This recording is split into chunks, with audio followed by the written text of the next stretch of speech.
Hello and welcome to today's episode of the Balanced Approach podcast. I hope that you are well and enjoying these episodes. My name is Louis Padian. I'm a nutritionist and personal trainer for those who don't know, and this is part of the podcast but also a mini series on my 3-step system to effective weight loss. This is part 2 of 3 of the mini series, but I thought it was important to cover these topics in a bit more depth, as I feel and I believe this will teach you and you will have enough information to get you towards 90-95% of what you need to achieve your weight loss goals and maintain them long term.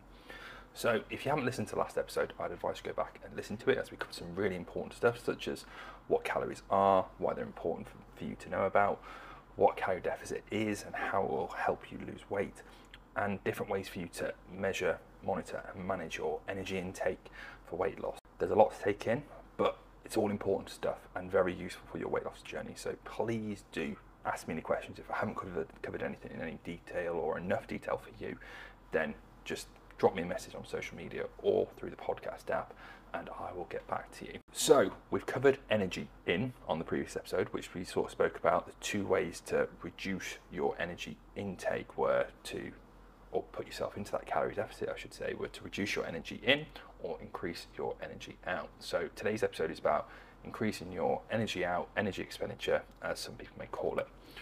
I'll pre-warn you that there will be some acronyms, but after I've explained them, I'll try not to use them, as they can make things sound more complicated or complex than they actually are. So once I've explained them, I'll try and just keep it as simple as possible, because I understand that can be one of the things that people do. They overcomplicate weight loss and it leaves you more confused than when you started.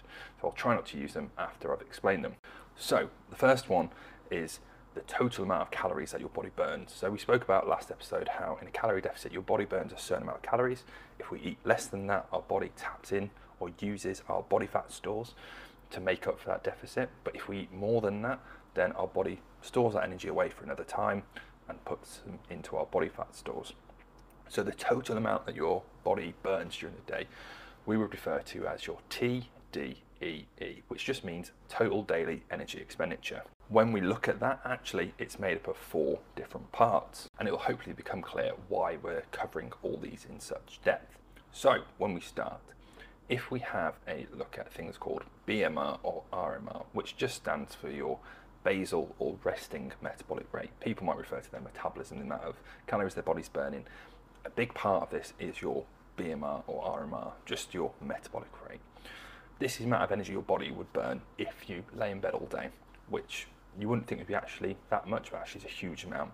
So basically keeping the lights on, as I referred to it, as it goes through all these different processes in our body, all these chemical reactions within our cells, these require energy. These are determined by things like your weight, your height, your age, your sex. And when we have a look at how those variables might impact it, so bigger people tend to burn more calories at rest because there's more of them to maintain. As people get older, we tend to see that they burn less calories. So we're growing until the age 20 and then it starts to drop off a little bit there. So as you get older, you burn less calories, so that's why age impacts it. Men burn slightly more calories than women on average. They tend to have a larger amount of muscle mass, but also tend to be a bit bigger as well. And when we look at the actual data of the total amount that your body uses throughout the day, this, just keeping the lights on, is 60 to 75%. So a huge amount. So if you were to lie in bed all day, that's the amount of calories that you burn. You're only going to gain an extra 25-30% on top of that by doing stuff throughout the day. Next up, we have a thing called NEAT, which is non-exercise activity thermogenesis, or basically general physical activity. Daily movements we're doing that aren't necessarily exercise, so things like walking, getting up off a seat or out of bed, pushing ourselves up off the floor if we're lying down for some reason, using the stairs.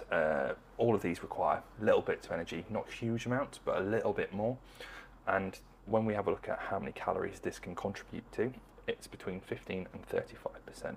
So not as big as BMR, but actually a decent chunk of your total calories are dependent on how much you're generally moving throughout the day. And this will be important when we come back to review them all as one. Next up, we've got something called TEF, which stands for thermic effective feeding, but basically it's our body uses calories to break down food that comes in order to get access to those calories. It's kind of like a transaction charge for calories. So depending on the foods that we're eating, some of them actually require more calories, some of them require less, and we'll cover that in a different episode. But in the grand scheme of things, the amount of calories our body uses to break down food and take the calories away from them is around 10% of our total daily energy expenditure. So again, not a huge amount. Last on the list, one of the common ones that we'll all be familiar with is called EAT, which is EAT and stands for exercise, activity, thermogenesis. So we've already done physical activity. Now we're looking at sort of planned exercise, which is things like going to the gym or fitness class, going for a run, any team sports and things like that. And actually, you'll be quite surprised to know that this only accounts to around 5% of total calorie burn throughout the day. The reason we've covered all this, that hopefully is starting to get the cogs turning a little bit, is some of these we don't have a huge amount of influence over. If we're looking at our BMR, there's nothing we can really change in the short term today that will have an impact, and that's a huge amount of our calories are probably predetermined with BMR or sort of metabolism throughout the day. The thermic effect of feeding, or that transaction charge of taking calories out of food or breaking food down to access those calories, is pretty small, but actually the only way to increase that would be to eat more food, which is quite counterproductive.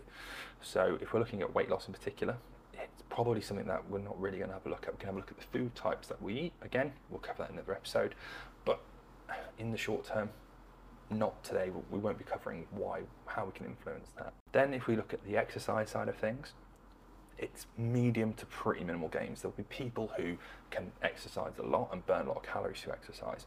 One of the things I actually see is that exercise can have a negative impact on the amount of physical activity we do throughout the day.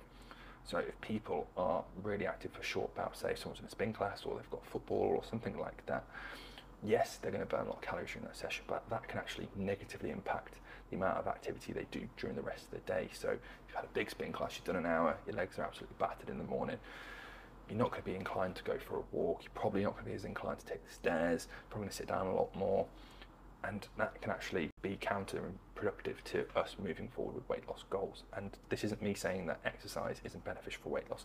There are huge benefits around exercise, but it might not be the silver bullet that people put all their hopes on. And last of all, one that we have sort of spoken about is that physical activity.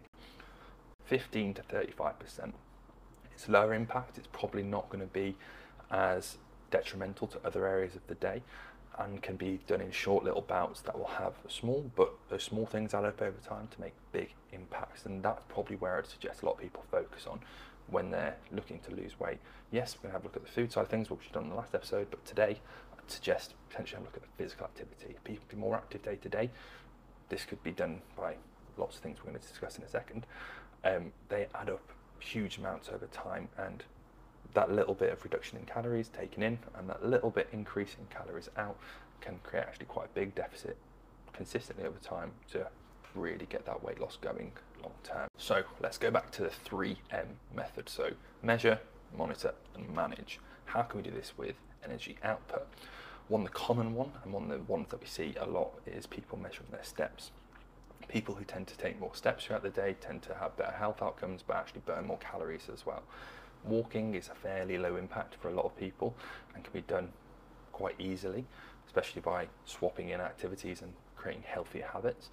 If you're not too keen on that, there's apps that you can download, such as Active 10, which is an NHS app that can give you 10 minutes sort of timer to track your physical activity throughout the day. So it could be things like doing chores, it could be doing the gardening, it could be carrying shopping, it could be a bit of cleaning, tidying, it could be taking the stairs.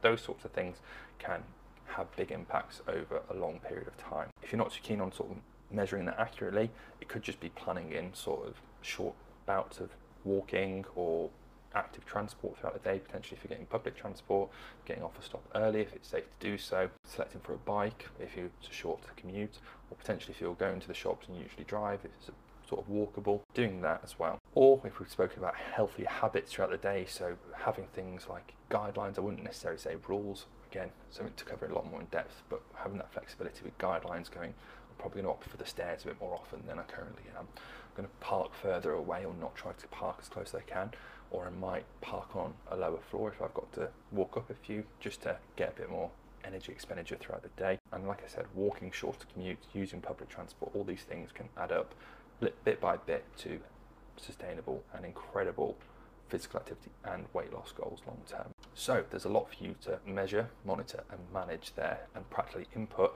alongside monitoring or measuring your food intake over the next couple of weeks and seeing where they take you.